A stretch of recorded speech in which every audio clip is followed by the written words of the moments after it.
La tension se resserre, les respirations se coupent, et l'Europe retient son souffle.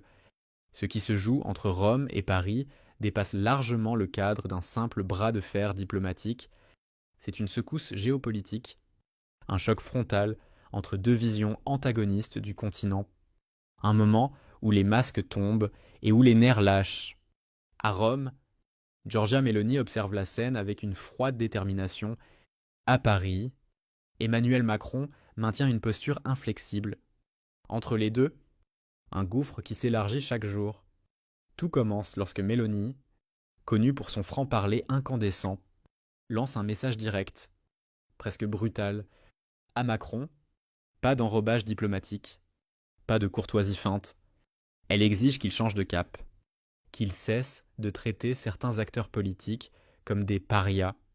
Une phrase, simple en apparence, mais qui résonne comme un coup de tonnerre à travers les capitales européennes. Elle reproche à Paris d'enfermer le débat dans une logique de diagonale idéologique, de transformer un désaccord politique en condamnation morale permanente. Selon elle, cette stratégie fracture l'Europe, au lieu de la protéger. La scène se transforme alors en théâtre politique incandescent. Mélanie parle avec la voix de ceux qui, dit-elle, se sentent ignorés, étouffés, balayés par un système trop lointain. Elle décrit un continent où les prix de l'énergie deviennent insupportables pour les familles modestes, où la pression migratoire pèse sur les infrastructures publiques, où les discours officiels semblent parfois hors sol, et elle accuse les élites bruxelloises d'avoir perdu tout contact avec les réalités concrètes, obsédées par des règles et des modèles hors d'atteinte pour la vie quotidienne. Puis, elle attaque plus frontalement la méthode française. Elle dénonce des campagnes médiatiques coordonnées, des rapports institutionnels inclinés, des décisions juridiques qui, selon elle, musellent des forces politiques pourtant légitimées par les urnes. Elle parle d'un système qui, par peur de perdre le contrôle, rigidifie ses positions. Dans cette atmosphère électrique, la tension s'épaissit encore lorsque plusieurs États membres de l'Union font bloc derrière Rome, soutenant ouvertement ses critiques envers la gouvernance européenne, une coalition inattendue qui fait vaciller l'équilibre traditionnel du continent. Mais la déflagration la plus violente arrive lorsqu'elle lie la crise européenne interne à la guerre en Ukraine. Dans un geste calculé, elle affirme que la rigidité de certains dirigeants occidentaux ralentit la voie vers un compromis possible. Les négociations multilatérales ouvertes à Genève, le changement de ton annoncé par Washington, les discussions sur des garanties de sécurité inspirées de l'OTAN, tout cela, dit-elle, ouvre une fenêtre pour une désescalade.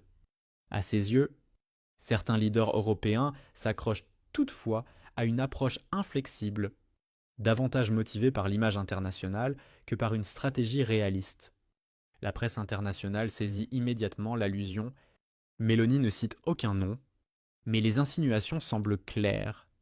Elle juge dangereuse toute idée d'engagement militaire européen trop direct, rappelant que la Russie dispose d'une armée massive et que toute tentative de contrebalancer cela par des troupes européennes relèverait, selon elle, de l'illusion stratégique.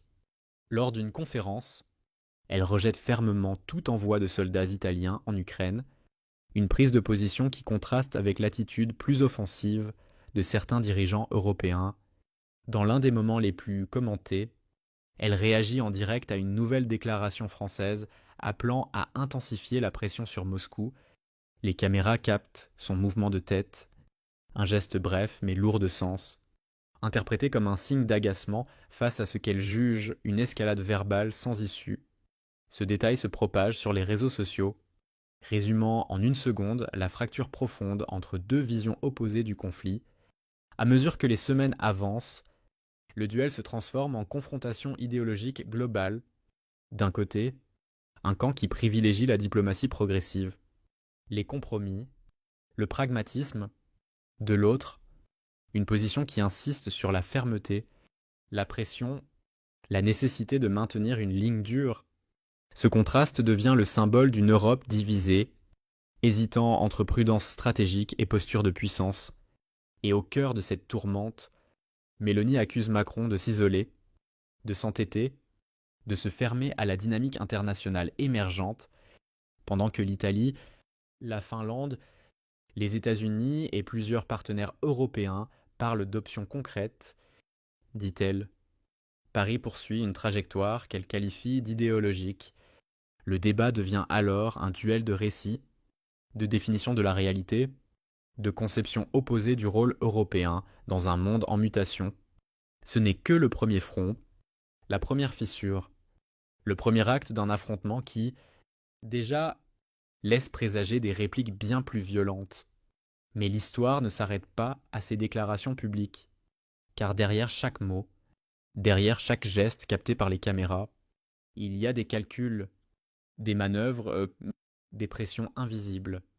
L'Europe traverse une crise de confiance interne, et l'affrontement entre Rome et Paris n'est que le miroir grossissant d'un malaise plus profond. La question de savoir qui, réellement, construit l'avenir du continent, et avec quelle méthode. Dans les couloirs feutrés de Bruxelles, les discussions s'enveniment. Plusieurs diplomates confient, sous couvert d'anonymat, que les propos de Mélanie ont fissuré un équilibre déjà fragile. Non pas parce qu'ils choquent, mais parce qu'ils expriment à voix haute ce que certains États membres murmurent depuis des mois, une frustration accumulée face à une gouvernance perçue comme verticale, souvent pilotée par quelques grandes capitales, au détriment de la pluralité des sensibilités européennes. Dans ce climat saturé, la réaction de Paris devient encore plus scrutée. Macron, habitué à imposer un tempo rapide, se retrouve, cette fois, face à des résistances multiples. Chaque prise de position française est immédiatement décortiquée, interprétée, amplifiée. Les critiques soulignent une contradiction. Paris prône l'unité européenne, mais adopte parfois une tactique qui donne l'impression d'un avertissement plutôt qu'un dialogue. Cette dualité irrite Rome, qui se présente comme la voix de ceux qui exigent un changement de méthode plutôt qu'un changement d'objectif. Mélanie saisit cette brèche. Dans une nouvelle intervention, elle accuse implicitement certains dirigeants européens de déformer la réalité au profit de récits qui servent leurs intérêts nationaux. Elle évoque des rapports biaisés, des études calibrées, des réseaux institutionnels où les dés seraient, selon elle, déjà jetés avant même le début des négociations. Son discours frappe fort, car il touche un point sensible, la confiance dans les mécanismes démocratiques européens, et l'épisode le plus explosif éclate lorsque l'Italie demande des explications sur une enquête administrative française visant certains acteurs politiques européens. Le gouvernement italien affirme que certaines conclusions s'appuient sur des hypothèses non vérifiées, posant la question de savoir si Paris n'utilise pas ses institutions pour influencer le débat continental. La France dément catégoriquement, mais la polémique est lancée et les chancelleries s'enflamment. Cette controverse prend une dimension encore plus dramatique lorsqu'elle se superpose au débat stratégique sur l'Ukraine. L'Europe est divisée, non pas sur le soutien à Kiev, mais sur les moyens. Rome martèle, la priorité doit être la diplomatie et la réduction du risque d'embrasement généralisé. Paris insiste, la crédibilité européenne dépend de sa capacité à rester ferme et unie. Entre ces deux pôles, toute tentative de compromis semble immédiatement avalée par l'escalade verbale. Lors d'un sommet européen particulièrement tendu, plusieurs témoins rapportent que le ton est monté entre les délégations. Les divergences, jusque-là dissimulées par des communiqués prudents, éclatent au grand jour.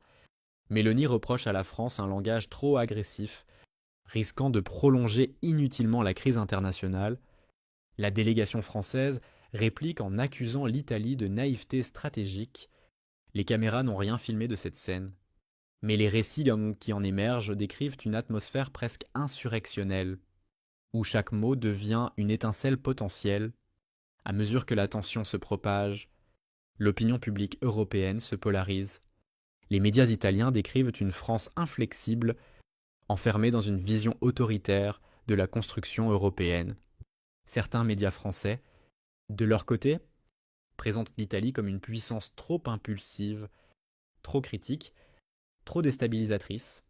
Le fossé se creuse, nourri par des éditoriaux enflammés, des plateaux télévisés survoltés et des millions de commentaires en ligne. Face à cette spirale, les institutions européennes tentent de jouer les pompiers. La Commission appelle à la retenue. Le Conseil parle d'un débat sain mais intense. Mais la réalité est évidente.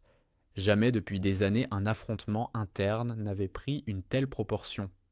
Plusieurs observateurs comparent cette crise à celles qui ont précédé de grands tournants dans l'histoire de l'Union, des moments où les tensions entre États ont abouti à des réajustements politiques majeurs.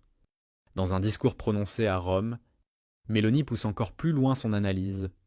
Elle insiste sur le fait que les peuples européens ressentent un décalage énorme entre les décisions prises dans les capitales emblématiques et les réalités vécues au quotidien. Elle accuse les dirigeants qui prétendent incarner la rigueur démocratique de se réfugier derrière des institutions opaques dès que leurs choix sont contestés. La salle applaudit, mais les chancelleries frémissent. Pendant ce temps, à Paris, le président français répond par une mise en garde. Selon lui, l'Europe ne peut pas se permettre un effritement interne au moment où le contexte mondial exige unité et cohérence. La France se présente comme la garante de cette cohérence. Quitte à apparaître intransigeante, le contraste devient alors total. Deux récits s'opposent, deux visions s'affrontent. L'une évoque la nécessité de reconnecter l'Europe à ses peuples, de revoir ses méthodes, de rompre avec certaines pratiques. L'autre parle de responsabilité, de stabilité, de continuité stratégique. Dans ce choc de lignes politiques, ce ne sont pas seulement deux nations qui se rencontrent, mais deux conceptions du rôle européen sur la scène mondiale. Et au cœur de cette tempête, une vérité s'impose. Il ne s'agit plus d'une simple querelle diplomatique, c'est un test, un moment décisif, un signal envoyé à l'ensemble du continent, un avertissement, peut-être, que l'Europe approche d'un point de rupture où chaque choix comptera davantage que jamais. On se retrouve demain pour un nouveau résumé express. Pense à t'abonner.